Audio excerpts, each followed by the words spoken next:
Humans have been fascinated by fear since early man realized that night is hard mode and started telling tales about what dangers lurk out in the dark. Since then, countless storytellers have also used scares as analogies for life's true horrors.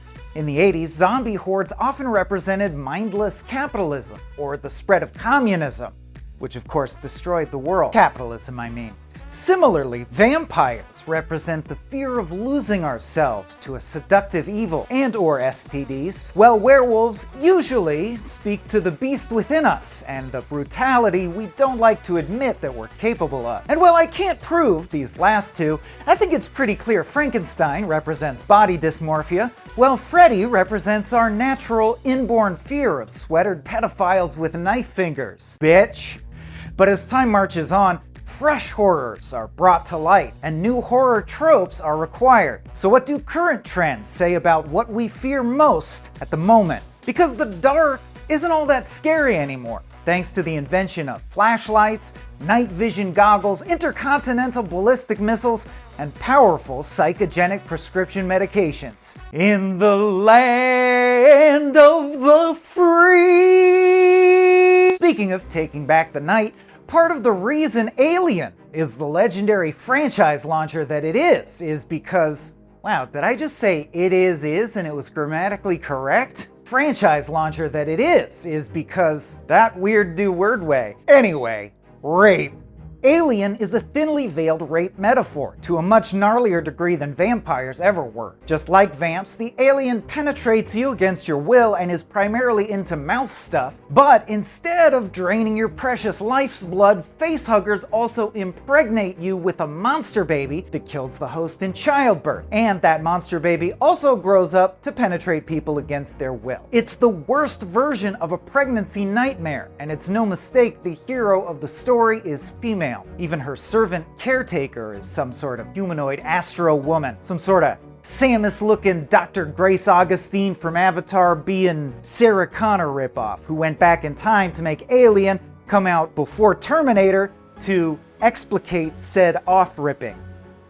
I am far from the first person to point out the alien sex assault connection, but I do think I'm the first host pedantic enough to point out the connection between sex assault and Blink Twice, the 2024 sex assault movie about, spoilers, I just spoiled it. It's essentially a nightmare vision of what we all imagine that horrible Jeffrey Epstein pedophile island was like on the weekends. And in some key ways, being trapped on a rape island is just as apt a statement as rape monsters from space. What he meant is that Monster Island is actually a peninsula. In either case, no one can hear you scream, which is infamously one of the most excruciating parts of surviving that kind of violation. The feeling of powerlessness and lack of support from those around you. Wayland Yutani are not coming to save you, nor are the billionaire exploitation class. Save me, Elon! Put me on one of your exploding spaceships or death cars! And the home of the...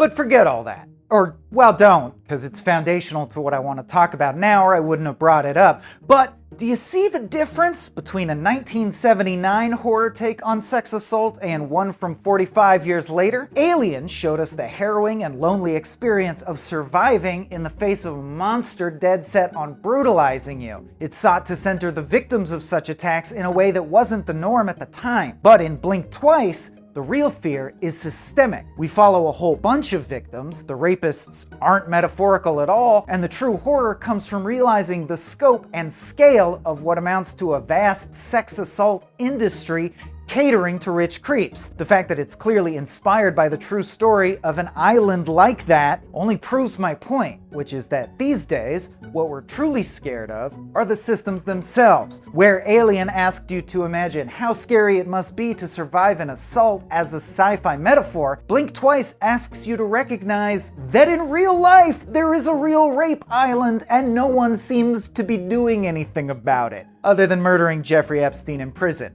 Now that's scary! And thankfully for this video's vibe, sex assault is not the only locus for this discussion of powerlessness.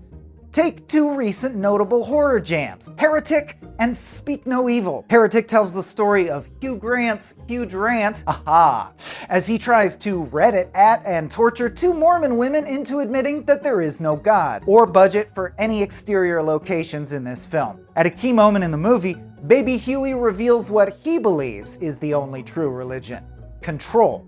What is the one true religion, Sister P?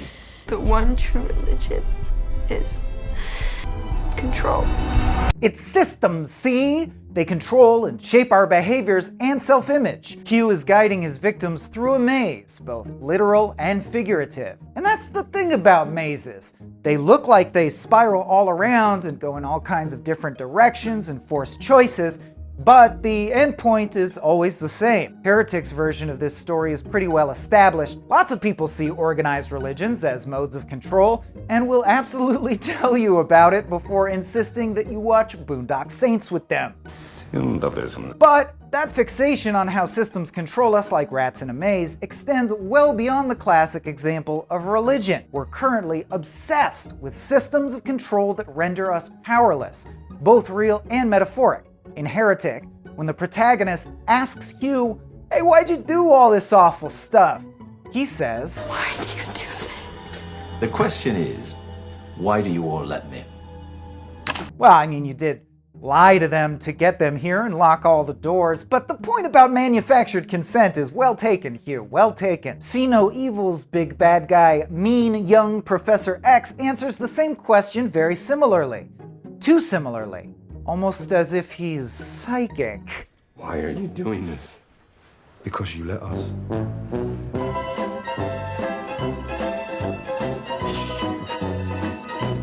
We're so powerless, even our movie titles are increasingly bossing us around. Blink twice, speak no evil, get out, talk to me, don't breathe, hold your breath, don't move, turn your head and cough. And of course, my own spec script, buy this script. It's about the horror of a guy who thought he'd be a Hollywood screenwriter by now, and instead is talking to you. Incidentally, Don't Move is about being hunted by a killer while you slowly succumb to the effects of a paralyzing drug. Obviously, paralysis is a pretty apt metaphor for powerlessness, and kinda rhymes. That rhymes, Marge, and you know it rhymes, admit it! Also, making the protagonist a woman again raises the specter of potential sex assault. Oh good, he said, strapping in to try and write more light rape jokes that don't cross the line. Oh, I've got one.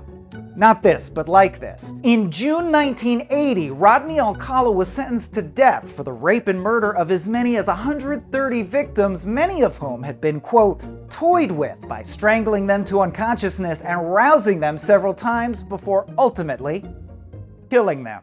It was funnier in my head.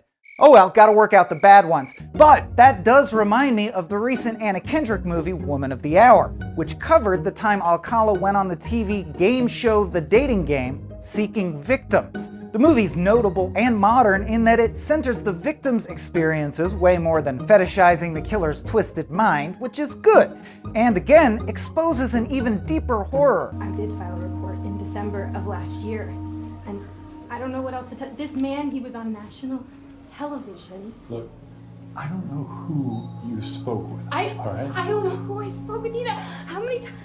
You forget. That doom-pilled despair that many of us feel right now is very real and very monetizable. So we're exploring it via our movie monsters, as we always have. The Invisible Man got repurposed by Lee Winnell as a cutting take on toxic masculinity.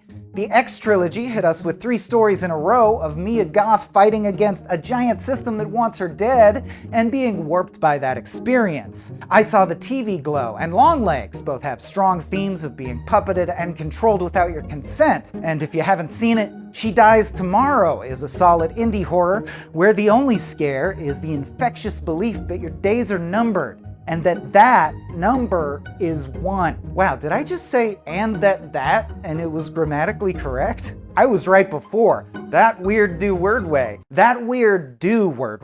Along with this trend of horror movies capitalizing on a shared fear of manufactured powerlessness in the face of vast forces beyond our control, I'd argue we're also in an era of unprecedented self-deprecation in our art. talking smack about America, or religion, or the inherent flaws in humanity isn't just normalized, it's a go-to for many of us. We all know we suck. No one is debating that. We can argue all day about what kind of shit is in the sandwich, but we're agreed it's not an enticing bite. Hence, all the old werewolf movies were about being reduced to the status of a beast, whereas newer ones tend to be about the monster that was already there emerging. We're not getting corrupted anymore. In most cases, the call was coming from inside the character. I think that's because most of us do feel complicit in the horrors unfolding all over the world, which we are. It's true, that's why we feel that way. We feel guilty or at least lost, and it softens us up. The viewpoints of characters older storytelling culture would have branded irredeemable. We find it easier to root for truly bad or at least complicated guys, in other words. Or maybe we don't root for them, but we understand how they could get traumatized enough to wake up and choose violence. If we can, we'd like to understand how and why things got so awful, and what the horrible billionaire class that oppresses us all might be thinking as they do the oppression. 'Cause what's up with that? In all of these stories, the monster kind of has a point, which modern viewers tend to find a little more interesting and true to life. And the non-monsters, by the same token, end up far from blameless. I think that's also true to the way many filmmakers are genuinely feeling about life, and it shows in the art they make. Classic vampires, werewolves, and zombies bit you and turned you from good to bad. This new wave of horror asks an even more fundamental meme question. Are we the baddies? According to my keen hosting instincts, this should be the part of the video where I provide some substantive paths forward, new ways out of the maze. But unfortunately, in this maze metaphor, we aren't psychic boy wonder Danny Lloyd. We're crazy Jack Nicholson being easily fooled by a child's gambit and freezing to death. Believe me, I want to help, but I feel totally powerless to do that. I have zero idea how we can get humanity back on track, and the ideas I did have largely failed to materialize, been completely blocked, or backfired spectacularly. Like many, I think we're probably due for a truly dark period in human history, and I don't know how long it's going to last or how many victims it will claim.